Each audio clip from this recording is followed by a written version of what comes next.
एक आम आदमी महंगाई की चक्की तले पिसता चला जा रहा है। वो लोग जो अवाम की मसीहाई के नाम पर बरसर इख्तिदार आए थे, कोई कुल करम उन्होंने ऐसे नहीं किए कि एक आम आदमी को, मुल्क के मुतवस्सित या मिडिल क्लास तबके को कोई रिलीफ मिल पाए। आप किसी मार्केट में निकल जाएं, किसी बाजार में निकल जाएं, किसी सड़क पे निकल जाएं, पेट्रोलियम प्राइजेस की बढ़ती कीमतों ने आम आदमी को जितना तंग किया है, वो तफक्कुरात और वो तवहमात जो आदमी के दिमाग में सवार है, वो आपको वाज़े हर चेहरे पर नजर आएंगे। वो लोग जो अवामी मसीहाई के दावेदार थे, जिन्होंने ये कहा कि इमरान खान ने पुअर गवर्नेंस के रिकॉर्ड्स तोड़ दिए हैं और दर हकीकत हमारे पास वसी तजुर्बा है, उनका तजुर्बा अब लोगों की जिंदगियां, उनके घरों को बर्बादी से बचाने के लिए कम पड़ रहा है। ये खबर जानकर के मुझे कोई हैरत नहीं हुई कि मुकद्दस और आज़ाद और इसके अलावा जितने भी ज़रूरी इन्वर्टेड कॉमास में इदारे हैं, उनके चाचे मामों के फ्यूल को 60% ख़त्म तो ज़रूर किया गया है, लेकिन ट्रस्ट मी 40% फ्यूल भी आम आदमी के पेट पर लात मारने से ज़्यादा है। मुतरादिफ नहीं कहता, लात मारने से ज़्यादा है। ये 40% फ्यूल ख़त्म करके अवाम को एक मैसेज क्लियर दिया जा सकता था कि हम भी अवाम के गम में बराबर के शरीक हैं, हालांकि नहीं है।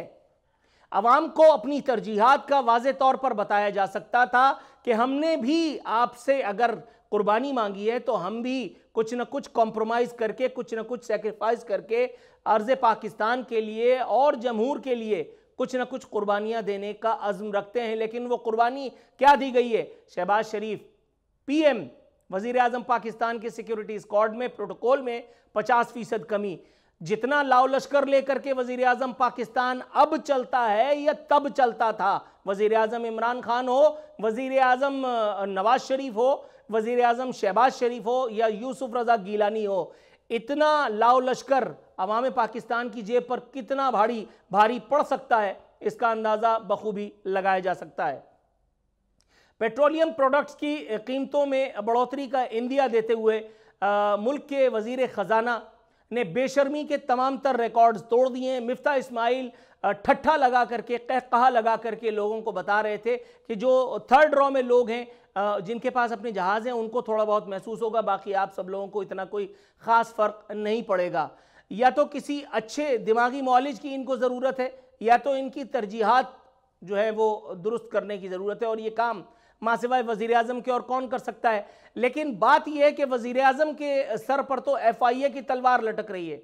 FIA मुसिर है कि मुझे वज़ीर आज़म और उसके बेटे की गर्दन चाहिए।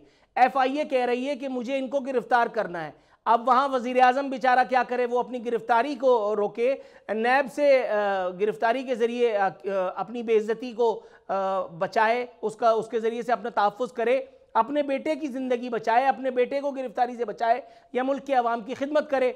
उसके बस में था तो सिर्फ इतना कि उसने एक ज़बरदस्त किस्म की मीटिंग की। उस मीटिंग की भरपूर मीडिया कवरेज हुई, बाकायदा लोगों को तड़ियाँ लगाई गई, धौंस लगाई गई, धमकियाँ दी गई कि मुझे 2 घंटे से ज़्यादा लोड शेडिंग नहीं चाहिए। अगर 2 घंटे से ज़्यादा लोड शेडिंग हुई तो मैं आपको फायर कर दूंगा। मैं अभी तक उन लोगों को तलाश कर रहा हूँ जिनको शहबाज शरीफ ने लोड शेडिंग में इजाफे पर फायर किया।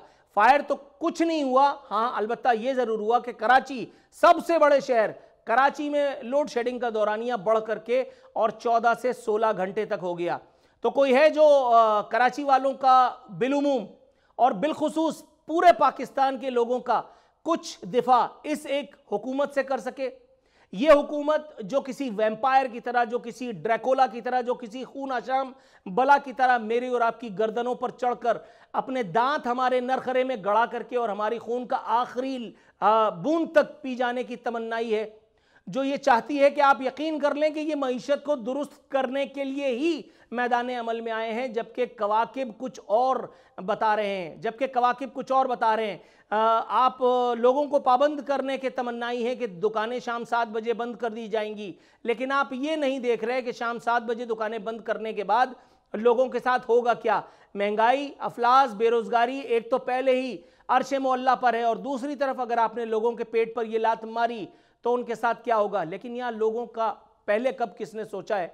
जो अब सोचेंगे, अल्लाह ताला ही पहले हमारा वाली और वारिस था, अल्लाह ताला के ऊपर ही तमाम काम डाल करके पाकिस्तान के तमाम लोग, मैं और आप, मुझ जैसे कमज़ोर, नादान या फिर बेवकूफ़ लोग अपना हाथ झाड़ते चले आए थे। तो चलो एक और मरतबा फिर हम अल्लाह ताला की अदालत में FIR काट के और अपने आप को बेगुनाह साबित तसव्वुर किए लेते हैं कि परवरदिगार हमारे हाल पर रहम करे, हालांकि वो नहीं करेगा। खुदा ने आज तक उस कौम की हालत नहीं बदली, न हो जिसको ख्याल खुद अपनी हालत के बदलने का। सब्सक्राइब करें और बेल दबाएं ताकि कोई खबर रह न जाए।